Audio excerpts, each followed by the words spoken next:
नमस्कार दोस्तों। आज मैं आपके लिए लेकर आया हूँ कि हम किस तरीके से पितृ ऋण का जो है कैसे हम फाइंड आउट करते हैं, इसके उपाय क्या होते हैं, कौन कौन सी निशानियाँ होती हैं और पितृ ऋण के किस तरीके से असर रहते हैं जीवन पर। तो दोस्तों आपके सामने ये मैं कुंडली लेकर आया हूँ। इस कुंडली के ज़रिए हम समझेंगे कि पितृ ऋण जो है किस तरीके से देखा जाता है। तो सबसे पहले हमें ये समझना होगा कि पितृ ऋण किस वजह से बनता है और इसके मुख्यतः क्या-क्या कारण होते हैं। तो सबसे पहले हमें ये देखना है कि देखिए जो बृहस्पति है, बृहस्पति के पक्के घर हैं, वो दूसरा, पाँचवाँ, 9वाँ और 12वाँ घर जो है बृहस्पति के पक्के घर कहलाए जाते हैं। अगर इन ग्रहों में यानी कि इन जो घर हैं, इन घरों में अगर बृहस्पति के दुश्मन जैसे कि शुक्र, बुध और राहु, ये बृहस्पति के पक्के दुश्मन और जो है जालिम दुश्मन कहलाए जाते हैं। अगर जो है बृहस्पति के पक्के घरों में जो है शुक्र, बुध या राहु अगर आ जाते हैं, यानी कि बृहस्पति की जो जड़ हैं वो इसके घर हैं, जैसे कि दूसरा, पाँचवाँ, 9वाँ, 12वाँ, ये इसके जड़ें कहलाई जाती हैं। तो जैसे ही बृहस्पति के घरों में जैसे कि दूसरा, पाँचवाँ, 9वाँ और 12वाँ, यहाँ पर बृहस्पति के दुश्मन कोई भी आता है और बृहस्पति कुंडली में किसी भी हाल में है, मान लीजिए बृहस्पति नेगेटिव हाल में है और साथ में उसके घर भी अफ्लिक्टेड हैं, तो जो है पितृ ऋण का असर बहुत ही खराब देखने को आता है। अब पितृ ऋण के कारण होता क्या है? पितृ ऋण जो है कैसे असर करता है और ये बनता किस वजह से है? सबसे पहले हम समझेंगे कि ये बनता किस वजह से है। देखिए इसका कारण जो है मुख्यतः ये होता है कि इंसान ने खुद के जो उसके कर्म रहे हैं, यानी कि पिछले जन्म में जो उसने कर्म किए हैं, गलत कर्म किए हैं, उस वजह से उसके ऊपर ये ऋण का जो प्रभाव आता है। और साथ ही साथ अगर उसके जो है दादा परदादाओं ने कहीं गलत काम किए हैं, जैसे कि गलत कामों में क्या कहलाया जाएगा, देखिए धर्म स्थान को तुड़वाना, यानी कि धर्म स्थान मंदिर वगैरह, मस्जिद वगैरह या कुछ भी धर्म स्थान जहाँ पर लोग माथा टेकते हैं, अपनी पूजा अर्चना और इबादत करते हैं, उन चीज़ों को अगर तोड़ा जाए तो ये एक पितृ ऋण का रूप लेता है और इसका जन्म जन्मांतर तक, पता नहीं कितने जन्मों तक हमारे पीछे लगे रहता है। और साथ ही साथ अगर इस इंसान कोई भी इंसान पीपल कटवाता है तो ये भी पितृ ऋण का ही कारण होता है। इंसान के द्वारा किए गए जुल्म, जो कि अपने रिश्तेदारों या अपने खून संबंधियों या अपने पितरों को खुश न रखना, इस तरीके से जो जुल्म किए जाते हैं वो भी जीवन में एक ऋण का कारण बन के उत्पन्न होते हैं। अब जो है ऋण जो है ये बन तो गया, मान लीजिए कुंडली में बन गया, अभी असर कैसे करेगा और कब असर करेगा, ये भी सबसे पहले समझने वाली चीज़ है कि ये ऋण कब असर करेगा। इसका टाइमिंग्स, एक्चुअल टाइमिंग क्या होता है। देखिए एक्चुअल टाइमिंग तो जो है थोड़ा सा लेट आता है, पर इसका असर मुख्यतः आपके जीवन में बाय बर्थ ही शुरू होता है। अब मान लीजिए कि ये बाय बर्थ तो शुरू हो गया, बाय बर्थ शुरू हो गया तो आपकी जो बढ़ती हुई ज़िंदगी है उसमें कहीं ना कहीं रोड़ा अटकाएगा, आपके पढ़ाई में दिक्कतें लाएगा, आपकी हेल्थ में दिक्कतें लाएगा, आपके परिवार में जो है वो दिक्कतें लाएगा, आपकी मैरिज में दिक्कतें लाएगा, संतान होने या संतान उत्पत्ति या संतान संबंधी जो प्रॉब्लम्स हैं वो लेकर आएगा, फाइनेंशियल इश्यूज लेकर आएगा, लिटिगेशंस, फैमिली डिस्प्यूट्स, इस तरह की प्रॉब्लम्स ये लेकर आता है। अब इसकी मुख्य निशानियां जनरली क्या होती हैं कि इंसान पितृ ऋण से जो है ग्रसित है। सबसे पहले आप उसमें को देखेंगे जातक को तो उसकी जो एक चेहरे की चमक होती है वो ख़त्म होती है।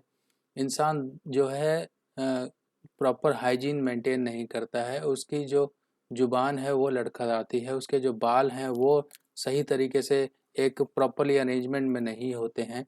और सबसे ज़्यादा असर ये तब कहलाया जाता है जब इंसान के बालों में सफ़ेदी आना शुरू होती है। आपने देखा होगा कई लोगों के बाल बहुत टाइमली वाइट होना शुरू हो जाते हैं, बहुत जल्दी सफ़ेदी आना शुरू हो जाती है।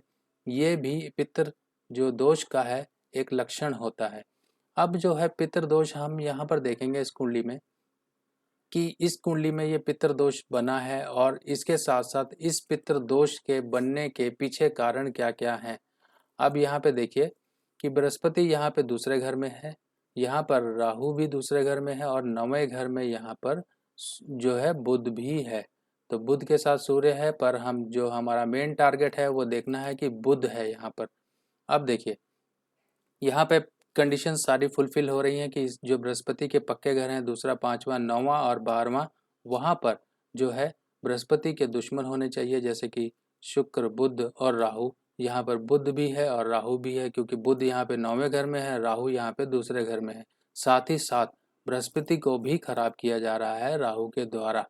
अब जो है इनकी सबसे पहले बात करते हैं कि ये बना तो है, ये कारण क्या है। अब कारण देखिए, सबसे पहले कि कारण के हिसाब से ही रेमेडीज होंगी। सबसे पहले जो कारण यहाँ पे कहलाया जाएगा कि यहाँ पर जो बृहस्पति का कनेक्शन है वो राहु के साथ है, और जो 9वां घर है, 9th हाउस है, वो बुध के साथ यहाँ पे अफ्लिक्टेड है। यानी कि जातक को सबसे पहले रेमेडीज बृहस्पति की भी करनी होगी, साथ ही साथ यहाँ पे राहु की भी करनी होगी, साथ ही साथ यहाँ बुध की भी करनी होगी। अब यहाँ पर क्योंकि ये राहु और बुध जो है इसकी जड़ें खराब कर रहे हैं बृहस्पति की, और साथ ही साथ यहाँ पे पितृ ऋण की जो है इंटेंसिटी को बढ़ा रहे हैं। अब राहु की रेमेडीज सिंपली होती हैं, आप अपंगों को खाना खिलाएं, अपंगों की सेवा करें, जो है जो आपके यहाँ स्वीपर वगैरह आते हैं उनको आप खुश रखें, आप अपने लोअर कैडर जो है उनको खुश रखिए। हॉस्पिटल में आप जो है मेडिसिन डोनेट कर सकते हैं, ठीक है, और अंधों को आप जो है खाना वगैरह दे सकते हैं। यहाँ पर जो है बुध का इन्वॉल्वमेंट जो है 9th हाउस में, ये इंडिकेट करता है कि जातक ने पिछले जन्म में या तो अपनी बहन, बुआ, धी, मौसी, इनको दुखी रखा है, इनके साथ इनको तिरस्कारित किया है, और जो है छोटी कन्याओं को इसने दिक्कत दी है। हो सकता है कि छोटे बच्चे यानी कि जो भ्रूण में लड़की पैदा होती है उनको भी मरवाया हो।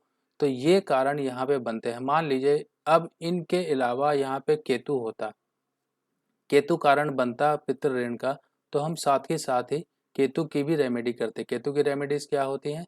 सिंपल है कि आप जो आवारा कुत्ते हैं, जो होमलेस कुत्ते हैं, जो ज़रूरत में उनको मेडिसिन या फिर इलाज की ज़रूरत है, उनकी आप सेवा करें, उनको आप तिरस्कारित मत करें, उनको आप गंदी नज़र से मत देखें, उनको आप घृणा की नज़रों से बिल्कुल मत देखें, और उनको खाने पीने को कुछ ना कुछ देते रहें, ताकि आपके जीवन पे जो कारण बना है पितृ ऋण का, उस ऋण से आपको निजात मिल सके। अब देखिए, इसके अलावा जो एक मुख्यतः रेमेडी जो लाल किताब में बताई गई है, वो ये बताई गई है, अपने खून संबंधित जितने भी रिश्तेदार हैं उनसे आप बराबर मात्रा में पैसा लें, ठीक है। बराबर मात्रा में आप पैसा लेंगे, और बराबर मात्रा में पैसा लें, और उस पैसे को, यानी कि अब बराबर मात्रा की पैसा कैसे हो सकती है? मान लीजिए आपने किसी एक इंडिविजुअल से 10 रुपये लिए या 100 रुपये लिए, आपने हर एक से वही मात्रा में अगले से पैसे लेने हैं। यानी कि आपके कुल मेंबर जो ब्लड रिलेटिव जिनसे आप पैसा ले सकते हो वो 10 लोग हैं, तो आप 10 लोगों से, हर एक मेंबर से 100 रुपया या 10 रुपया या जितनी भी आप लेना चाहते हो, वो बराबर ही मात्रा ही आपने सबसे लेनी है। अब ये सारा पैसा आपने ले लिया, पैसा लेके या तो इस पैसे को धर्म स्थान में डोनेट करो, या तो इस पैसे से गरीबों को खाना खिलाओ, ठीक है।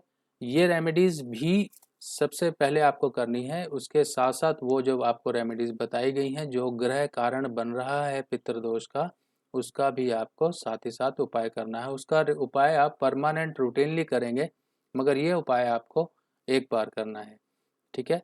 और इसके साथ साथ जो कारण बना है दोष का, उस दोष का ध्यान रखते हुए आपको जीवन में सावधानियां बरतनी है। जैसे कुत्ते का आपने जितना हो सके ख्याल रखना है। जैसे इस कुंडली में आप देखिए, यहाँ पे जो है बुजुर्गों का ऋण जो है, क्योंकि राहु यहाँ पर है बृहस्पति के साथ, तो बुजुर्ग संबंधी यहाँ पे ऋण बनता है। यहाँ पे 9वें घर में बुध है, तो बच्चे संबंधी, यानी कि 9वें घर में लड़कियाँ जो है, छोटी कन्याएं, या फिर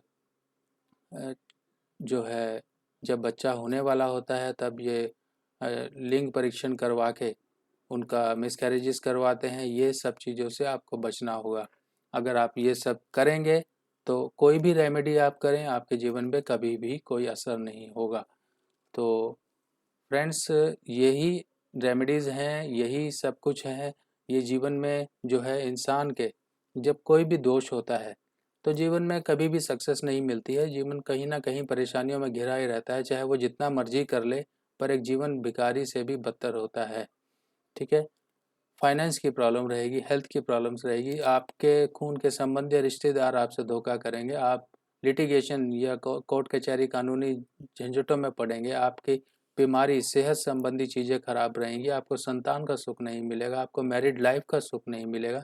यानी कि सुखों से वंचित करने वाले ये दोष होते हैं, ये जो है ऋण होते हैं। तो अब इन ऋणों का जो है उपचार आपको इस जीवन में ही करना है, ताकि आप इस ऋण जो ये कर्ज है आपके ऊपर, इस कर्ज से आप निकल सके।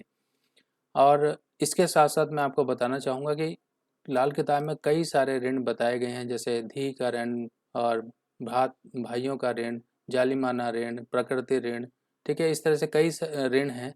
तो उन सब ऋणों की मैं डिस्कशन आने वाली पोस्ट में आपको सिंगल सिंगल पोस्ट के आधार पे करता रहूँगा, ताकि आप भी इन चीज़ों को अच्छी तरीके से याद रख सकें और कुंडली को देखकर कौन सा ऋण यहाँ पे प्रभावी है उस चीज़ को आप फाइंड आउट कर सकें। तो दोस्तों, आई होप आप लोग काफ़ी इन्जॉय कर रहे होंगे और सीख रहे होंगे। तो मेरी रिक्वेस्ट आपसे यही है कि आप मुझे सब्सक्राइब करें, लाइक करें। अगर आपको ये वीडियो अच्छी लगी हो, कुछ आपको सीखने को मिला हो, मेरा भी कॉन्फिडेंस बूस्ट होगा, मेरे को भी कुछ प्रेरणा मिलेगी, कुछ आपके लिए नया नया लाता रहूँ मैं। तो दोस्तों, आने वाली पोस्ट का इंतज़ार करें और तब तक के लिए मुझे इजाज़त दें। धन्यवाद।